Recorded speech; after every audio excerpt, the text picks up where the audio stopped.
انا سميتي عادل. مشكلتي مشكله وما عرفتش منين نبداها ليكم. انا موظف الحمد لله، وراضي على راسي وعلى خدمتي. كنت هاني في حياتي، ما خاصني ما ناقصني، حتى انا بحال كاع قراني. ملي خدمت بدات الوالده كتزن عليا باش نتزوج، وحتى انا بصراحه كنت باغي نتزوج، ولكن كنت باقي ما لقيتش البنت اللي انا كنقلب عليها، اللي غادي نعيش معاها حياتي هاني. الوالده كالعاده ديما كتجيب ليا تصاور ديال البنات، وانا ما عجباني حتى وحده بصراحه، ماشي حيت هما خيبات ولا، وبصراحه انا كنت باغي نتزوج عن حب. وقبل ما نبدا لكم حكايتي، كنتمنى اللي باقي ما شاركش معنا في القناه يشترك باش تكبر العائله ديالنا، وما تنساوش تفعلوا الجرس باش يوصلكم كل جديد. رجع لكم لحكايتي. واحد النهار كنت جالس في القهوة مع صاحبي، حتى دازت واحد البنت وهو يعيط عليها صاحبي وسلم عليها، وبقى كيسول فيها على دارهم واش خبارهم، ومن كلامهم باينه من العائله ديالو. ملي مشات سولت صاحبي عليها اشنو كتجيه، وقال لي يا راه بنت عمو. قلت له واش مزوجه؟ قال لي لا مازال. وهو يقول لي الا كنتي ناوي تلعب بعد على عائلتي ولعب. قلت ليه واش انا كنبان ليك ديال اللعب؟ وعاد كنت باغي نلعب ما غنسولكش عليها. وقال لي الا كنتي ناوي المعقول لاقيك بها وتكلم معاها ماشي مشكل. قلت له هي الاولى. بصراحه البنت عجباتني بزاف، زوينه تبارك الله، وغير شفتها عجباتني، وتلاقيت معاها وهدرنا مع بعضياتنا، وحتى هي كانت موظفه. ما داز شهر حتى خطبتها وتزوجنا. كنا عايشين هانين في حياتنا بحال اي زوج وزوجه، وخا بعض المشاكل اللي كانت كتجرى مره، ولكن ما كنتش كنهتم ليها، لحقاش اي زوجين كيختلفوا وضروري ما تكون المناقره شويه. واحد النهار خسر لينا لانترفون ديال الدار، وكل مره كنقول غنصايبو، واي واحد دايز من حدا الدار غيسمعنا كنهضروا بكل وضوح. وواحد النهار انا جيت من الخدمه، وصلت عند الباب ودرت ايدي في جيبي باش نجبد الساروت، عاد سمعت مراتي وماماها هادرين، وسمعت امها كتقول ليها عندرا واش حطيتي ليه داكشي في الماكله، واش كان؟ وهي كتقول ليها ما كيبغيش ياكل، وإلا خليتو ياكل بوحدو كيدير بالناقص ما كياكلش. وقالت ليها غير كوني هانيه، ما نكونش ماماك الا ما رجعتوش ليك خاتم في ايدك، تدوريه كيف ما بغيتي. وبقاو كيتفقوا كيفاش غيوكلوني وفاش غيحطوه ليا، وانا ما نسيتش نسجل ليهم هضرتهم، وما قدرتش ندخل للدار هذيك الساعه. ومشيت القهوه وبقيت جالس فيها حتى لقينا وقت. وفاش رجعت للدار ما قدرتش نسكت، واجهتها باللي سمعته، وقالت لي هادشي ما كاينش، غير كتكذب عليا، وبدات تقول نتوما هما السحارين، نهار اش سحرت ليك؟ وانا نقول ليها راه عندي الدليل باللي راكي كتسحري ليا انت وامك. وانا نجبد التليفون وسمعتها الهضره ديالهم، وقالت لي هذا ماشي صوتي ولا صوت ماما. وانا نقول لها شوف يا بنت الناس، غدا ما نلقاكش في الدار ملي نجي من الخدمه في العشيه، راه صحتي هي الاولى، ودابا ما بقيتش داير فيك الثقه، وانا راه باقي محتاج صحتي وعقلي. وهي ما تسناتش حتى الغد، جمعات حوايجها واتصلت بخوها جداها، بغى يهضر معايا ولكن هي ما خلاتوش، وهي تمشي. ودابا راها هي خارجه من الدار هادي 6 شهور. من قبل كنت ديما كنسولها علاش بابا كيطلب في الزنقه، كانت كتقول لي بسبب المخدرات. وهاد باباها كيعاودوا عليه الجيران ديالو باللي كان انسان مزيان، وكان كيمشي لفرنسا، ومراتو اللي سطاتو بالسحورات. وهما كيقولوا المخدرات والشراب باش يبعدوا التهمه عليهم. وقالوا الناس ملي كان في فرنسا كان كيرسل لمراتو الفلوس وشرات الدار وكتبتها في سميتها. ومن اللي جا راه ولا كيدور في الزناقي وكيطلب، وإلا ما طلبش ما ياكلش. واخا عنده ولادو وكلهم موظفين، وواحد منهم راه مهندس دولة، بحال لي ما عندهمش باهم، ما مسوقينش ليه. ووليت كنشوف اخرتي غادي تكون بحال باباها الا بقات معايا، ولا كتر كاع الله يستر. وحرت في حياتي، ولحد الساعه مازال ما خديتش قرار، ووليت خايف على صحتي وحياتي معاها. وعاد الا جبنا الولاد كيفاش غتربيهم هاد الام؟ وفيما نسولها على باباها كتقول لي ما تبقاش تجبد ليا بابا، انا ما عنديش معاه، وداكشي اللي كيديرو راه حنا عيينا معاه، وعيينا ما نتبعوه في الزناقي وما كيسمعش لينا. كنت كنقول ليها بقاي تجي مع 12 باش نتغدى انا وياك، نوجدوا اي حاجه وناكلوها بجوج. وكتقول لي راها ما كتساليش الخدمه ديالها. وكنقول لها علاش كاع الموظفات اللي معاك في الخدمه كيخرجوا مع 12 وانتي ما كتجيش؟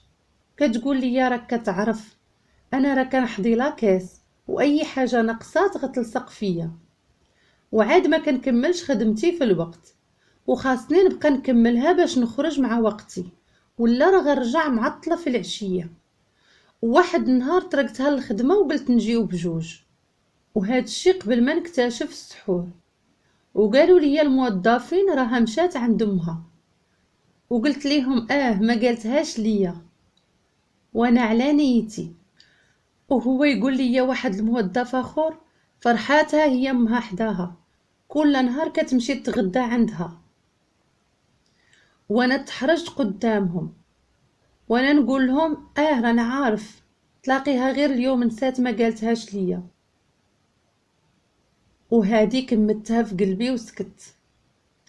وانا كنجي مع وقت الغدا وكنبقى ندور في هذيك الكوزينه كنقلب على اش ناكل ولا نطيب اي حاجه. ومن بعد وليت كندوز عند الوالده حتى انا ناكل عندها.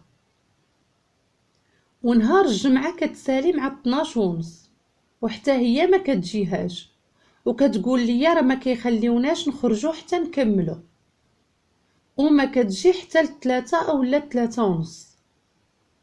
وحجتها ديما راها ما كملتش الخدمه بكري. بصراحه ملي عرفتها بغيت نفاجر، لحقاش هي كدوز تاكل الكسكسو عند امها، وانا الوالده ديالي كتغدينا وتخلي ليها حتى هي حتى تجي من الخدمه وتجيبوا ليها، لحقاش كنت ساكن قريب لمالين دارنا. وكل مره كنكتشف حاجه جديده. وواحد النهار تلاقيت بواحد السيده خدامه معاها، وهي تقول لي علاش ما حضرتيش معنا العراضه اللي دارت مراتك؟ واضطريت نقول لها راه ما كنتش مسالي، وانا ما فراسي ما يتعود. وهاد العراضه دارتها مراتي من بعد العرس ديالنا بشهر، وانا ما فخباريش. وهي دارتها في دارهم وعرضات على كاع الموظفين اللي معاها، لحقاش كنا ما درناش العرس، درنا غير الطلبه وعرضناها على المقربين. وفي دارهم كانوا غير الجيران والناس ديال عائله امها، وما كاين حتى شي واحد من عائله باها. وملي سولتها قالت لي كلهم من العروبيه، وراهم اعتذروا حيت ما يقدروش يجيو بالليل، وحتى لشي مره وغادي نعرضوهم في النهار. وانا ما ديت ما جبت، حتى لدابا عاد عرفت اش واقع، باللي امها مخاصمه معاهم كاملين. وقبل من العرس كنت مسولها على باها، وقالت لي راه في فرنسا ما غيحضر حتى نهار العرس، راه قال لينا غير كتبوا العقد وراه ما غيحضر حتى نهار العرس. وداك النهار اللي درنا فيه ديك العراضه، والنهار اللي درنا فيه العراضه كان جايبو ولدو مجلسو حداه وما كيتكلمش، وكنتذكر قال لي غير مبروك وما سمعت منه حتى كلمه اخرى. ولات كتقول لي باللي راه حماق بالمخدرات. والنهار اللي بغيت نشري فيه الدار قلت ليها دخلي معايا بالنص، وكنحمد الله دابا انها ما دخلاتش معايا. قالت لي لا ما نقدرش، انا الفلوس اللي كنشدهم من خدمتي يالله كيجيوني مع الشهر، وشي مرات ما كيكفاونيش. وقلت ليها ماشي مشكل، ودفعت للشقه. وقلت ليها راه على حساب ما قال لي النوطير راه يمكن تبقى خاصاني نزيدو شي حاجه، وراها ماشي كتيره، الا قدرتي تسلفيها ليا حتى نرجعها ليك. وقالت لي واخا ان شاء الله كون هاني. وملي مشيت عند النوطير قال لي نزيدو 5000 درهم. اتصلت بيها وقلت ليها اش قال لي النوطير، وقالت لي حتى نتلاقاو. وملي جيت هضرنا شويه وهي تقول لي اسمح لي ما قدرتش نوجد ليك حتى ريال من داكشي اللي طلبتي مني، وهي تعطيني البراسلي والسلسله اللي كنت شريت ليها في الخطبه، وقالت لي ها انت بيعهم وقضي بيهم. ملي شفتهم بصراحه ما عجبنيش الحال، وانا نقول ليها جمعيهم، انا غندبر على الفلوس اللي باقين خاصيني. المهم الفلوس كملاتهم ليا الوالده واختي، وكنحمد الله ونشكره لحقاش دار سبب باش ما نتشاركوش. اما كل رحنا في المشاكل كتر من هادي. ونزيدكم الا جلستي مع ماماها تقول هنا نبات، كتكلم غير بالدين، وقال الله وقال الرسول، وسبحان الله اللي في القلب ما هو اللي على اللسان. وما عرفتش انا فاش خسرت مع هاد المرأة، ما عمري تحاسبت معاها، واللي بغاتها وفي جهدي كنعطيها ليها، وما عمرني ما خسرت ليها شي حاجه. اما دابا انا وليت خايف على صحتي، وخايف شي نهار حتى نصيب راسي كندور في زناقي وما عاقلش على راسي. وكنتمنى تنصحوني اش ندير مع هاد السيده. حسبي الله ونعم الوكيل. وهذه هي حكايتي.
لو عجبك الفيديو ما تنساش تتفرج على الفيديو ده وكمان الفيديو ده، وما تنساش تعمل سبسكرايب للقناة وتفعل خدمة الجرس علشان يوصلك كل جديدنا.